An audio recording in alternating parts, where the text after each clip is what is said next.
अजमेर दरगाह के दीवान सैयद जैनुल ओबेदीन के उत्तराधिकारी और ऑल इंडिया सूफी के चेयरमैन सैयद नसीरुद्दीन चिश्ती ने वक्फ संशोधन बिल 2024 के पक्ष में अपनी बात को रखा। उन्होंने इस बिल को मुसलमानों के लिए हित में माना और कहा कि बिल में संशोधन से वक्फ की संपत्तियां सुरक्षित रहेगी, वक्फ भ्रष्टाचार भी रुकेगा और पारदर्शिता भी आएगी। फोर्स इंडिया के एसोसिएट एडिटर श्वेता मिश्रा वसी ने सैयद नसीरुद्दीन चिश्ती से की खास बातचीत।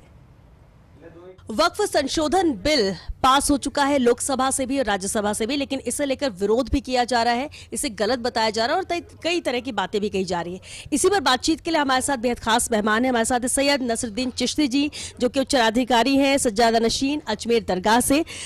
सर, बहुत स्वागत है आपका। बेहद अहम मसला है ये, जिस तरह से लोकसभा राज्यसभा से तो पास हुआ, लेकिन लोगों के विचार अलग अलग है। कहना ये कि ये मुसलमानों के हित में नहीं है। आपको सबसे पहले मैं राय जानना चाहूंगी, इसे लेकर आप क्या सोचते हैं, आपके क्या? देखिए, अब ये बिल नहीं रहा, अब ये कानून बन गया। जो राष्ट्रपति महोदय ने भी इस पर बाकायदे से क्लियर कर दिया साइन करके। तो अब ये वक्फ एक्ट बन गया 2025। और जिस तरीके से इसमें प्रोविज़न लाए गए अमेंडमेंट करके, तो उसमें ऐसा कहीं नहीं है, स्पेसिफिक तौर पे कहीं नहीं है कि जिस तरीके से मुसलमानों को कोई नुकसान होता हो। लोग अपने अपने हिसाब से इंटरप्रिटेशन करके फ्यूचर के अंदर कुछ कयास लगा करके कौम को गुमराह कर रहे हैं कि ऐसा हो जाएगा, ऐसा हो जाएगा। ऐसा कुछ नहीं है। सरकार की मंशा बहुत साफ थी। सरकार ने बहुत पेशेंटली इस बिल को पेश किया था, जेपीसी में भेजा था। जेपीसी आने के बाद में दोबारा जब ये बिल पेश किया गया अभी, उसके बावजूद ये पहली बार मैंने देखने को मिला है, मेरी अपनी ज़िंदगी में देखा है कि इतनी लंबी चर्चा हुई है पार्लियामेंट में। अब देखिए, 2 दिन तक कंटिन्यू, रात को 4-4, सुबह 4-4 बजे तक चर्चा हुई है और सबको पूरा बोलने का मौका दिया गया। सब ने अपनी अपनी बात रखी। विपक्ष ने बहुत अच्छी तरीके से मजबूती से अपनी, डेमोक्रेसी की खूबसूरती यही होती है कि जो विपक्ष भी अपनी बात पूरी खुल के रखे, और सरकार ने विपक्ष को पूरा मौका दिया खुल के। लेकिन जिस तरीके से माननीय जो अल्पसंख्यक मंत्री हैं हमारे किरेन रिजिजू साहब, उन्होंने उनका रिप्लाई दिया, पूरा स्पष्टीकरण दिया हर सेक्शन पे, और उसके बाद में गृह मंत्री जी अमित शाह साहब ने जो बोला, उससे पूरी स्थिति स्पष्ट हो गई है कि जिस पॉइंट पे ये लोग कह रहे हैं कि इससे मस्जिद चली जाएगी, दरगाह चली जाएगी, तो ऐसा तो कहीं मेंशन है ही नहीं इस एक्ट में। लेकिन कयास लगाए जा रहे थे कि गवर्नमेंट की मंशा आई थी, तो उस पर बहुत क्लियरिफिकेशन आ चुका है। गृह मंत्री जी का बयान मुझे अभी, मैंने भी पूरी डिबेट देखी थी पार्लियामेंट की, अभी स्पष्ट तौर पर कहा है कि वक्फ आपका, मुसलमानों का, वाकिफ मुसलमान, और वक्फ को मेन जो संभालता है वो भी, जो उसको मुतवल्ली कहा जाता है, वो मुसलमान। तो अब बचा क्या है? देखिए, इन प्रॉपर्टी को मैनेज करने के लिए एक एडमिनिस्ट्रेटिव बॉडी बनाई गई थी 1954 के एक्ट आने के बाद, भारत के कानून के तहत बनाई गई थी, जिसको वक्फ बोर्ड कहा जाता है।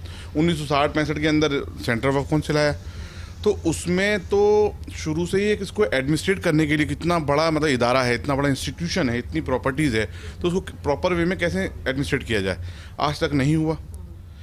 इस बात से हिंदुस्तान का कोई मुसलमान, मैं तो कहता हूँ जो तंजीमें कर रहे हैं उनको भी कोई एतराज़ नहीं होगा कि हाँ इसमें करप्शन है, करप्शन हुआ है, प्रॉपर्टी का सही यूटिलाइजेशन नहीं हुआ, वेलफेयर के लिए नहीं हुआ। क्योंकि वफ़ का मतलब ये होता है कि अल्लाह की जो मखलूक है, आदमी वाकई भी मन करता है वफ़ के, भाई मैं अल्लाह की जो गरीब मखलूक है उसके लिए वफ़ कर रहा हूँ, कि फ़लाह बहबूदी के लिए वफ़ कर रहा हूँ। आज तक कहीं काम में नहीं आया।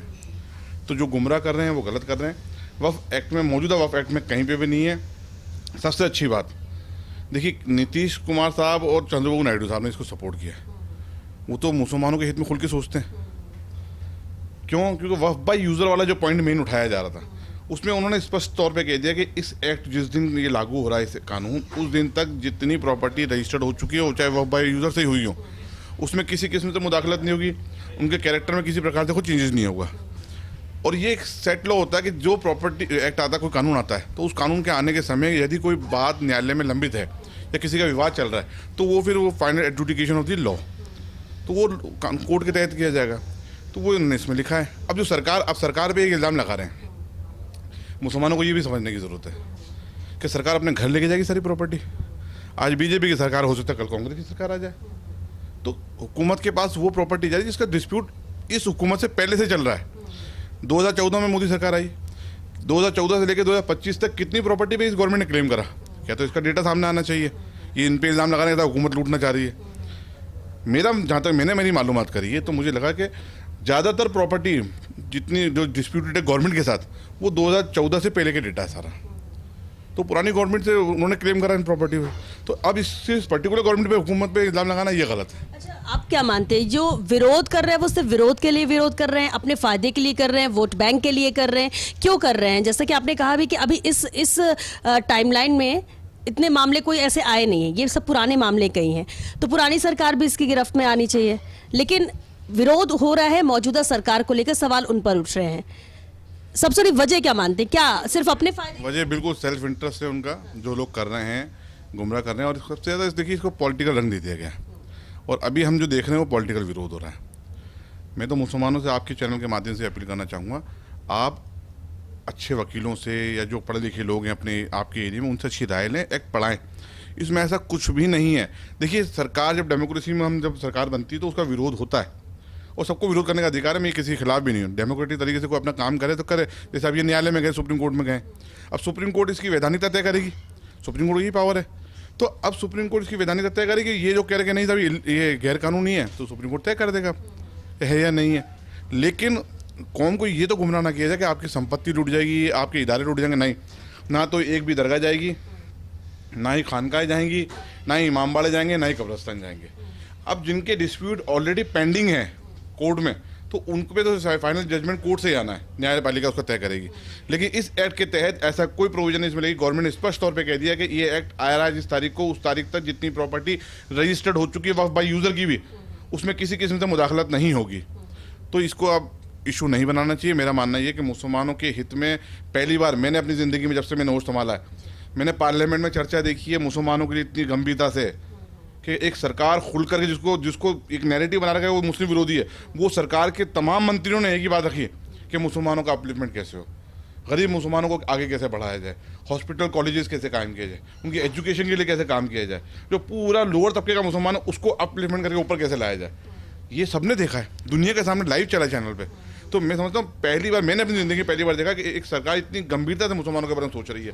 तो हमें चाहिए कि सरकार को मौका दें, और अब उम्मीद है कि इस एक्ट के आने के बाद में एक तो सख्ती होगी, उन लोगों पर सख्ती होगी जिन्होंने वक्फ की प्रॉपर्टी पे बेजा कब्जा कर रखा है। पता लगा उसका किराया ₹1,00,000 होना चाहिए, किराया ₹2,000 देना है, तो ऐसे लोगों पर सख्ती होनी भी चाहिए। जो गैर कानूनी कब्जा कर दिया, इंक्रोचमेंट, वो छूटना चाहिए। और मेरे को भी पूरी उम्मीद है कि अब सरकार को एक चेकवार्ड प्लान लाएगी वह प्रॉपर्टी को डेवलपमेंट करने के लिए। हो सकता है उसमें एजुकेशन के तौर पे भी लाया जाए, मेडिकल पॉइंट ऑफ व्यू से लाया जाए, या रोजगार के लिए कोई कारखाने डाले जाए। बिल्कुल होना चाहिए डेवलपमेंट। वक्फ का मतलब ये रिलीजियस, चैरिटेबल एंड पायस, ये 3 ऑब्जेक्ट होते हैं। अब इस 3 ऑब्जेक्ट से हट करके काम किया जा रहा है, तो कुछ रसूखदार लोग हैं, कुछ लैंड माफिया जिन्होंने पूरे देश की संपत्ति पे कब्जा कर रखा है, और ये अल्लाह का माल है।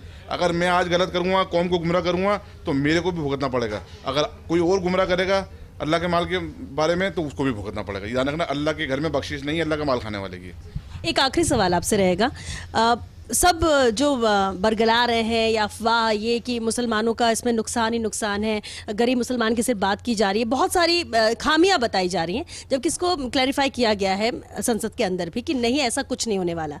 लेकिन आप, क्योंकि बहुत सारी और बिल्कुल आधार जो होना चाहिए वो बातें आपने कही, एक सबसे बड़ा जवाब इसे लेकर ज़रूर चाहूँगी कि क्या सबसे बड़ा फायदा रहेगा जिससे आम गरीब मुसलमान भी समझ सके कि इस एक्ट से, इस कानून से ये फायदा है, इसके खिलाफ जाने की तो जरूरत ही नहीं है। देखिए, सबसे पहले तो इस एक्ट के लागू होने से पारदर्शिता आएगी जो आज तक नहीं है, और एक ट्रांसपेरेंसी आएगी, जो आपका डेटा अवेलेबल होगा ऑनलाइन, ये किसके पास कितनी संपत्ति है, किसने किस संपत्ति को कितने पे किराए पे ले रखा है, और किसने डोनेट किया था, किस कानून के तहत डोनेट किया था, कैसे गवर्नमेंट ने ली या अपने आप आई या कोई वक्फ डीड की गई, वो सब चीज़ें आ जाएगी। तो इसकी पारदर्शिता होगी, और एक इफेक्टिव एडमिनिस्ट्रेटिव बॉडी बनेगी जो ग्राउंड लेवल पे जाकर के, इसमें कुछ प्रोविज़न रखें, एक्सपर्ट भी इसमें मेंबर्स होंगे, तो उस प्रोविज़न के तहत मैं समझता हूँ कि बिल्कुल जो ग्राउंड लेवल पे अगर कोई प्रॉपर्टी आज तक इस्तेमाल नहीं की गई डेवलपमेंट के लिए, for the welfare of the society,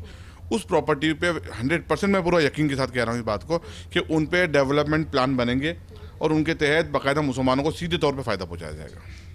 चलिए, सैयद नसरुद्दीन जी, बहुत बहुत शुक्रिया आपका फर्स्ट इंडिया से बातचीत के लिए। तो देखिए, लाख अफवाह फैलाई जाए, लाख आम मुसलमान के नुकसान की बात कही जाए, लेकिन ये समझना आपको है। जिस तरह से बहुत ही बखूबी समझाया सैयद नसरुद्दीन चिश्ती जी ने कि किस तरह से ये फायदेमंद साबित होगा, और उस पर भरोसा करने की जरूरत है, ना कि जो लोग अपने फायदे के लिए आपको बरगला रहे हैं उनकी बातों में आने की जरूरत है। क्योंकि कानून बन चुका है, ये आपके फायदे के लिए, ट्रांसपेरेंसी रहे, यही सरकार का मकसद है। इसे लाने का यानी मंशा पूरी तरह से साफ है। कैमरा जर्नलिस्ट साहिल के साथ Shweta Mishra Awasthi, first India news, Jaipur.